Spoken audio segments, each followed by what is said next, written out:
All right, good morning. Texas week, really exciting. Our guys are really looking forward to the challenge this week. Coaches and staff players recognize the challenge and opportunity both, but to be able to go to Dallas and compete against preseason number one team in the country that's lost two really tough games. It comes down to a couple of conversions that has kept them from being undefeated. Had opportunities to win both games right down to the last play of each one. So expect a really talented, explosive, dominant defense, an offense that, again, has all the weapons, both up front, in the backfield, outside, at tight end, quarterback, really excellent football team. Coach Sark and his staff have done a fantastic job. They've been the model of consistency the last several years since he's taken over and kind of got the roots of the program in place. They have great balance on offense, averaging 250 yards a game throwing and just under 200 yards rushing a game. And again, I can go on and on about their defense, their personnel, their staff, certainly the results. Went to Ohio State, held them to a couple of 100 yards, and they've been dominant from beginning to the end all year. And they got, again, great experience back, guys that are highly invested in their program, and going to be a great challenge for us, but something I know our guys are excited about.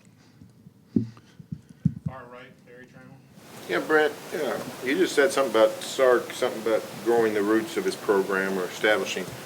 It feels like you've done the same here, particularly in the last year, getting the defense where nobody thought it could get back to, and you've done that. How do you just feel about the job you've done overall and where the program is going into your fourth OU Texas game? Again, I'm never comfortable, never have been. I love our team. Again, 23, we won 10 games and thought we had good momentum, and then turned the ball over 6 times in our bowl game and lost a tough game there. And then, again, we're ravaged by injuries last year. It's hard to judge what kind of a team that we could have been last year. Lost, momentum, if you will, but proud of the fight that our guys had a year ago, and certainly the defense continued to make more and more progress, but offensively weren't able to, to get that side of the ball going because of the issues that we had there. So it's hard to say, I don't know. Really, that's for everybody else to write. I like this team. I like where we're at right now. We've got an excellent staff and tremendous leadership in our locker room, guys that, again, I've been bragging on for a while, both sides of the ball, upwards of 16 players that have been, this is year 4 for them, and I think we're a benefactor of that leadership and the experience and the improvements that we've made, the development that we've shown here in the program has been good here this year. So, where all that stands is for everybody else, but I feel really good about where we're at right now. You experienced this rivalry, obviously, in the 2000s when you were here, and now again. I'm wondering if you've sensed any change just with how the rivalry is from that earlier era to now, and is it still driving up to the Cotton Bowl something that you relish every year? Yeah, it's. I don't think there's a better rivalry in all of college football, and that's certainly debatable. But the pageantry that goes along with this, and then the passion, the intensity, the ESPN Game Day will be there again. I don't know how many times it has been, but I bet it's been a lot. And the history between the two programs, it's special, and it doesn't ever get old. Does it feel any different now as opposed to earlier? It doesn't. Okay. No, not any bit whatsoever. I remember my first game, and I talked about it on my radio show last night. I think we got up 17-0, and then we ended up losing the game.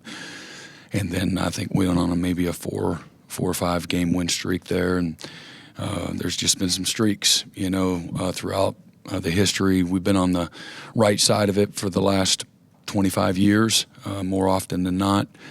But a lot of pride in both programs, and a lot of, again, hate in the heart everybody has fan base wise for each other. But got great respect, for their program, and again the rich history and tradition of this game and what it means for the season for everybody. Yeah, Brent, has John Mateer ramped up at all this week, and has he been able to throw the ball at all? He's doing his normal protocol. He's done zero good-on-good work. Gotcha. What is it about this injury that I don't know. I'm just going to cut you off. I don't know anything about the injury. So I'm just, when they tell me he's available, I'll let y'all know. Mason, I'm sorry, Colton. Brent, you talked last week just about balancing him wanting to play versus keeping him healthy the rest of the season, and preserving that. Just how's that balance? How are you going about that? I'm just lean on the doctors. I'm not an expert in any of it. So I literally, that's the extent of it. When you have this situation with the quarterback this week, I know last week you knew it was going to be Michael. This week it seems like maybe it's up in the air. How do you go about it? John is doing no good-on-good work, so it's Michael and Witt right now. Okay. So if something changes, I'll let you know. How have you seen, I guess? But I think if you're going to play, you got to do good-on-good, right? Right. Throw some skelly, hand the ball off, play on third downs. So going off that, how have you seen Michael, I guess, since the game on Saturday continue? Like yesterday, how have I seen him? He came in and had good awareness, self-awareness, corrected mistakes, showed leadership, part of our leadership council, and he's able to articulate.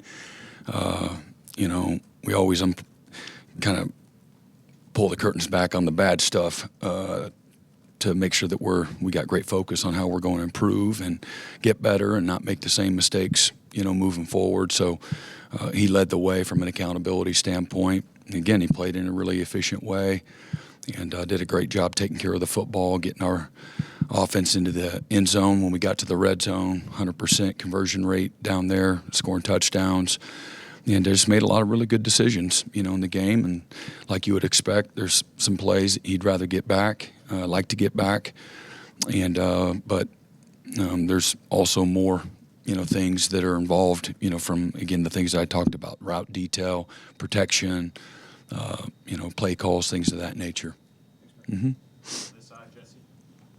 Yeah, Brent, you talked a little bit about it on Saturday, but outside of the Michigan game, special teams seems like it's really taken a lot of steps forward in a bunch of areas. When you go into a game like this and the rest of SEC play, how much does just the play of special teams as a whole give you confidence going into games like this? Yeah, that's a part of our team that's playing really well right now.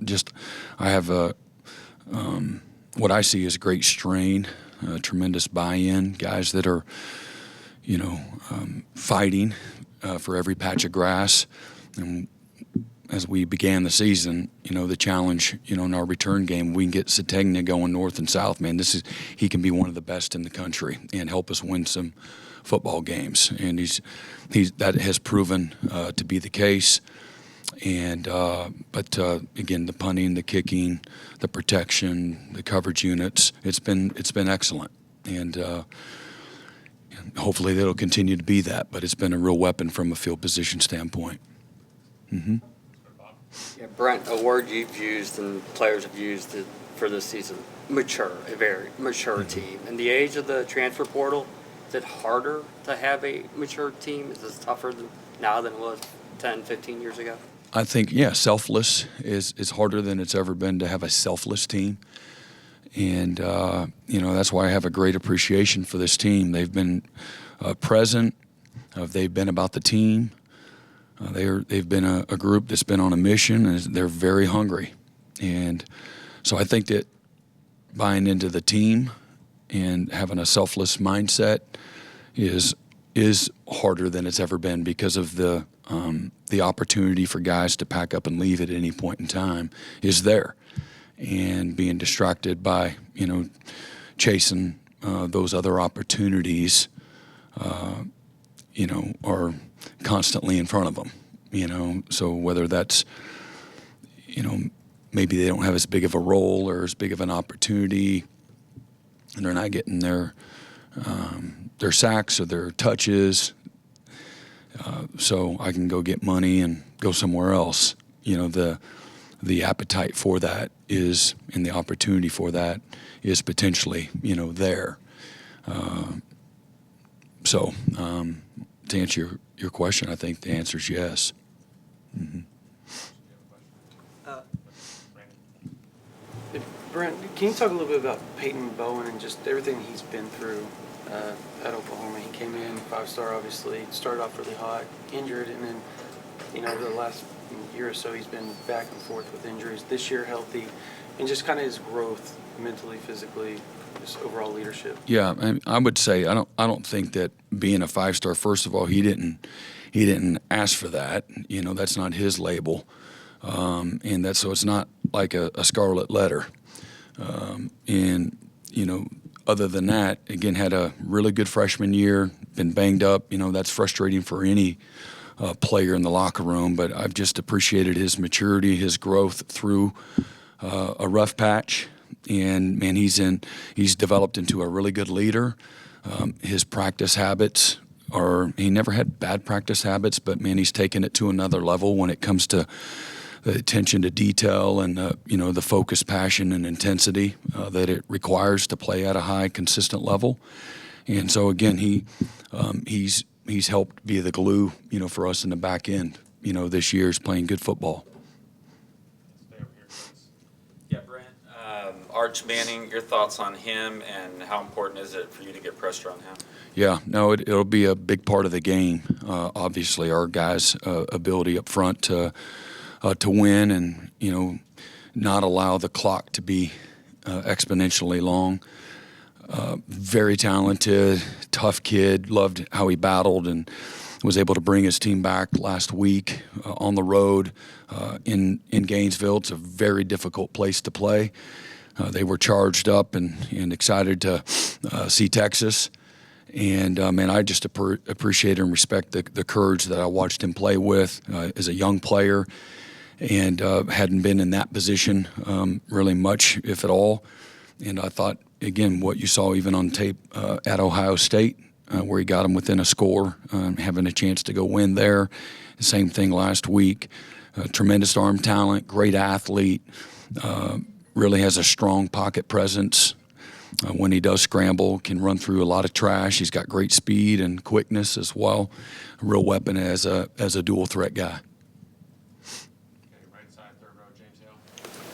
Brent, Sark has been a noted play caller for a long time, so the matchup there is interesting. Talk about devising a defense to stop what they do, especially with him calling plays. Yeah, again, at the end of the day, it's about the players. Everything you said is accurate. He's had success at the very highest level for a long time, and they put a lot of pressure and stress on you, both run game, in the deep shot game, and in the screen game, all of it. And does a great job in his creativity and in the play design. So, again, this is a game that really challenges you from a fundamental standpoint, a discipline standpoint, and again, a vertical standpoint. They really challenge you. So, but at the end of the day, the schemes and whatnot that both programs run are only as good as the players that are out on the field executing it. So it'll come down to that. It's a player's game. Stay in that row. But yeah, Coach, it's been a couple of days, obviously, since what happened with Keontae Lewis. I wanted to know if you've had a chance to talk to anybody in the powers that be in terms of what could possibly be done to make that safer. Yeah, I think they're putting some padding. I don't know exactly when or how much and all of that, but I think they're going to put some padding around, that brick area where we're vulnerable. Be just there with I don't know. It's what I was told, and so. Yeah, Brent, this is sort of a follow-up to James's question, but it's rare that you get two coaches who are directly calling plays against each other. You said it's about the players, and you talked about Sark's play calling, but how much fun are you having calling the defense again this season? Yeah, it's always fun. I love coaching, You know, I love strategy. I love game day. I love practice. I love the meeting room, and I always have. So, a little bit slightly different role, but been, you know, very involved every step of the way. And but it's fun. And there's, you know, it's fun even when it doesn't go your way. Then you got to figure your way out of it, and that's fun. And a lot of people don't like that, but I do. Our staff does. So the involvement and the intricacies that go along with that. You know, I came out of a staff meeting, you know, with the defensive coaches, and from the moment we got here early this morning, we left out of here around 10:30 last night, got up here early this morning, and you're literally going through play-by-play together, collectively. Let's walk through this. Let's challenge each other. What do you think? All of those things, this constant collaboration is one of the funnest parts of what I do. It's like a sanctuary. And I got a really good staff that is, you know, very similar in all their own ways. That so at the end of the day, that engagement. Next thing you know, it's, you know, 10 o'clock at night. It's like, man, where'd the day go? But it goes by, and that's the season. I mean, we're at the halfway point here Saturday night of the regular season, just like that. And so having a, you know, again, a blast in every way, you know, both with the players and motivating, the correction, the leading, and all the things that go in between, you know, game day and, you know, and the next game day. Mm-hmm. Second row, Ryan Chapman. You mentioned Arch's toughness a minute ago. What stood out for a young quarterback process and some of the duress that he's been under, and how, as you've studied him, you've seen him kind of handle that? It's getting up off the mat, you know, and coming right back and going right back at it with confidence, making plays, decisions. I mean, he's the leader, heavy. He's the crown. Got to have to carry, you know, that position has to carry a lot of weight. And he's done it like a champ, in my opinion. He got a small sample size, but that's who he's been. He comes from a lineage, doesn't guarantee anything, but he comes from a lineage that's who they've been. And so far, that's what I've seen. And the toughness, the courage, the edginess, the response, all of those things are indicative of, you know, what I'm talking about.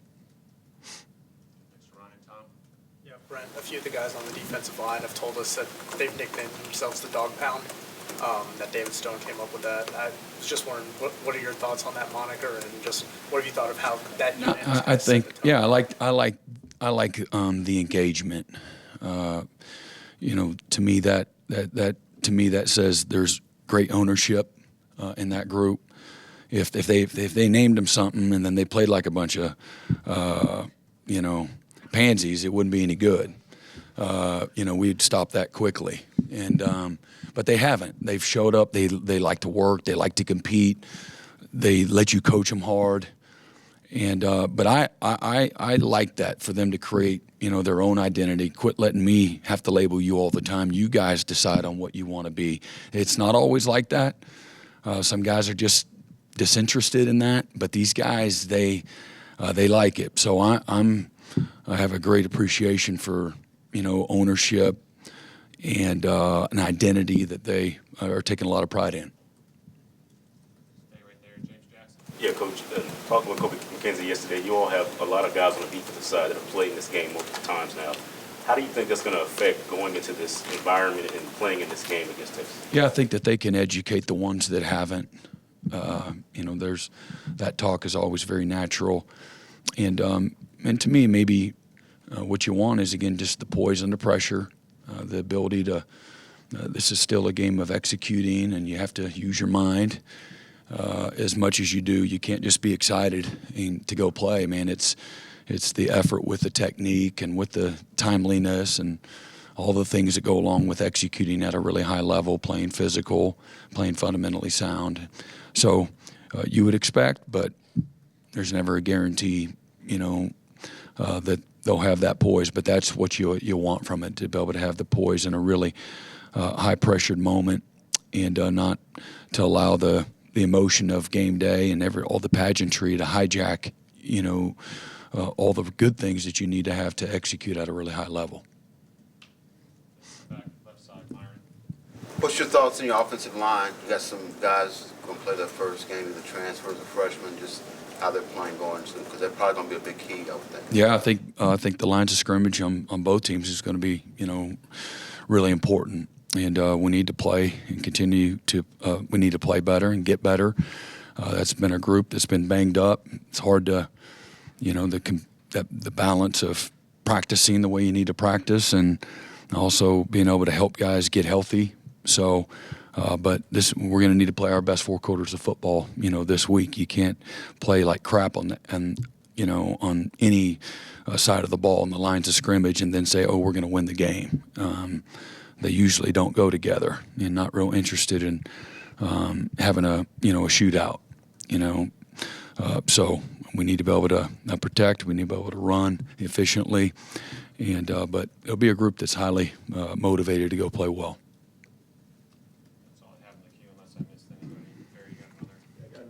Brent, you went indoors yesterday. Was that to keep material hidden? Was that to keep Texas espionage away? What was? Now it's almost 90 degrees yesterday, and so the strain of a season is real. And up until here recently, we're the only team in the SEC that didn't have an indoor with an AC. So we got AC finally a couple of months ago. So just trying to be smart about, there's only so much tread on the tire, and practicing in 71-degree weather is a little different than 90 degrees. So just trying to be mindful of that. You've talked a little bit about some, we've talked about Sark and things, but the personnel, talk about Texas. If you could tell some, kind of doing a deep dive on the Texas offense and what you see out of them. What do you think about them as a whole? Yeah, I mean, they've been really good for a long time. They've got, some new players that are playing for them. The skill guys are excellent players. Played, last year. I think Andrees is. I think I said that right. The tight end was the top portal tight end, and a really well-coached, highly recruited offensive line, running backs. They've been banged up at running back. They're getting, some of those guys back now, and again, somebody that has as much talent and all of his best football in front of him in Arch Manning leading the way. So, again, as I've been bragging on, great schemes. Great play calling, play design, again, running, throwing down the field, and all their screen game. They can do it all. And so, again, it'd be a tremendous challenge, for us. All right, appreciate it.